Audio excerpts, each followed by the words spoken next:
Assalamualaikum warahmatullahi wabarakatuh. Bagaimana kabar kalian semua? Mudah-mudahan kalian tetap dalam keadaan sehat dan tetap semangat untuk belajar. Sebelum kita mulai pelajaran hari ini, kita berdoa menurut kepercayaan dan agamanya masing-masing. Berdoa dimulai. Berdoa selesai. Lanjut. Materi hari ini adalah pola kalimat. Unsur-unsur dalam kalimat. Dalam menuliskan kalimat bahasa Indonesia yang baik dan benar, maka kita harus ketahui unsur-unsur yang biasanya dipakai dalam sebuah kalimat. Dalam bahasa Indonesia digunakan aturan SPO atau SPOK, yaitu subjek, predikat, objek atau subjek, predikat, objek, dan keterangan. Yang biasa kamu ketahui yaitu adalah SPOK. Nah, hari ini ada tambahan yaitu pel. Pel itu apa sih, Bu? Oke, kita bahas satu-satu ya. S itu biasanya disebut dengan subjek, P itu predikat, O itu objek, K itu keterangan, pel itu adalah pelengkap. Nah, mari kita bahas satu-satu ya agar kamu paham. Yang pertama adalah subjek. Subjek adalah pelaku atau orang yang melakukan kegiatan tertentu atau yang melakukan pekerjaan. Subjek pada umumnya berupa kata benda seperti orang, binatang, tumbuhan, dan benda. Misalnya nama orang, saya, dia, nama hewan, ibu, adik, sekolah, masjid, dan sebagainya. Diingat ya, subjek yaitu adalah orang yang melakukan kegiatan. Lanjut. Predikat, biasa disebut P. Predikat adalah unsur kalimat yang menyatakan kegiatan yang sedang dilakukan oleh unsur subjek dalam sebuah kalimat. Predikat biasanya terdiri dari kata-kata kerja, misalnya mencuci, memasak, menjahit, memakan, menggambar, dan lain-lain. Masih banyak kata kerja lain. Agar kamu paham atau kamu memudahkan kamu, predikat biasanya adalah kata-kata kerja yang selalu didahului dengan tumbuhan me. Lanjut. Objek. Objek adalah sesuatu yang dikenai tindakan oleh subjek melalui predikat. Bisa dikatakan objek adalah sebagai korban dari tindakan subjek. Objek terdiri dari kata benda.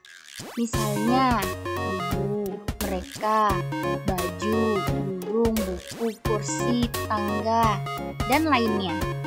Jadi intinya objek itu biasanya kata benda, ya, baik benda mati ataupun benda hidup, itu sama. Tergantung nanti kalian menyusun kalimat. Keterangan. Nah, keterangan menjelaskan bagaimana, di mana, kapan peristiwa yang dinyatakan dalam kalimat terjadi. Keterangan dalam kalimat berfungsi sebagai penambah atau pelengkap saja. Bisa diletakkan di depan maupun di belakang kalimat. Keterangan dalam kalimat dapat berupa keterangan waktu, seperti nanti malam, kemarin, bulan lalu, 3 hari yang lalu, tahun depan, jam 8 pagi pada musim dingin, dan lain-lain, masih banyak yang lainnya. Yang kedua adalah keterangan tempat.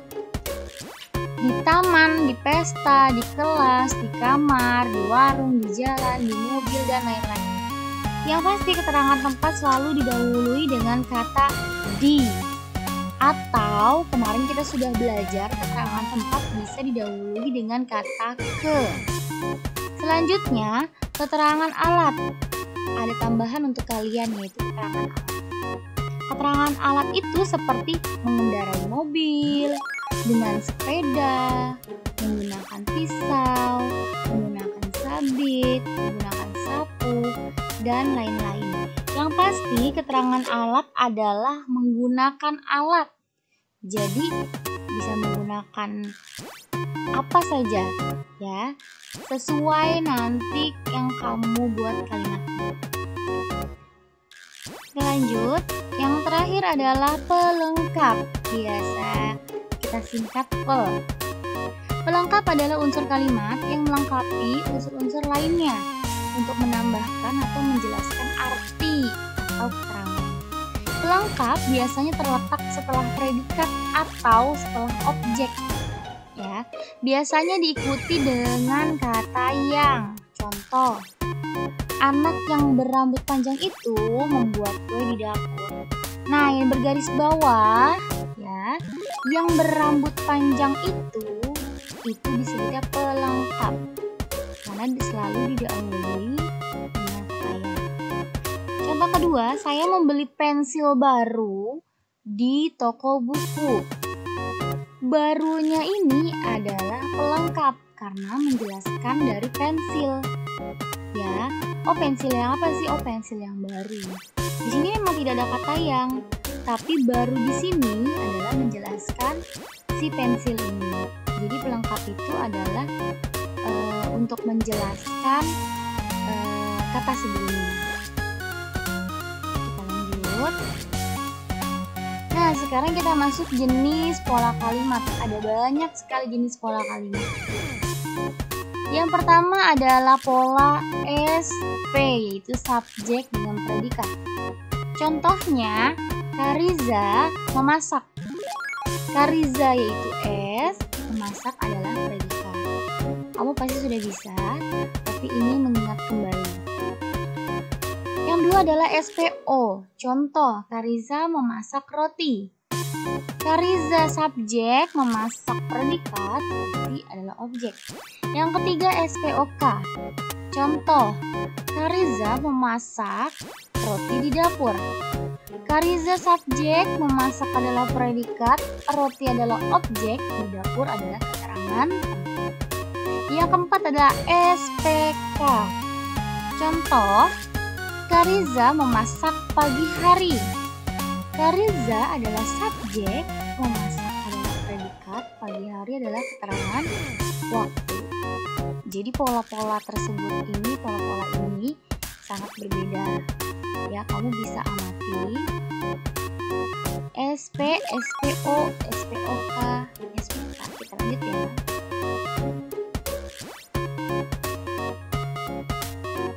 Selanjutnya SPEL. Contoh, Zaidan yang pintar. Ya, Zaidan adalah predikat, yang pintar adalah pelengkap. Contoh lagi, roti yang manis. Sama seperti yang atasnya, yaitu roti adalah subjek, yang manis adalah pelengkap. Baju yang baru. Nah, itu juga sebagai pola kalimat SPEL. Selanjutnya SPOPEL. Contoh, Sisi memakan roti yang pedas. Sisi adalah subjek, memakan adalah predikat, roti adalah objek, yang pedas adalah pel.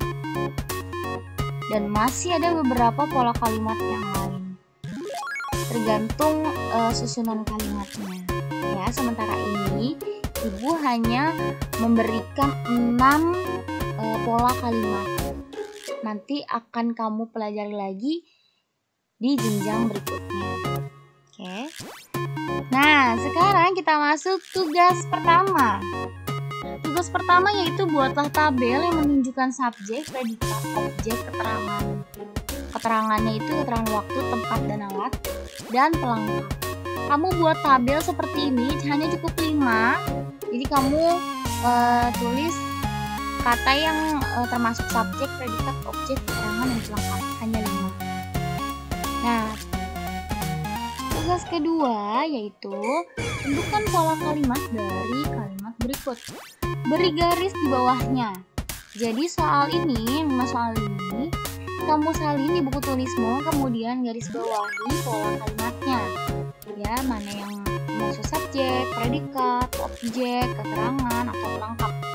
Kamu salin di buku tulismu.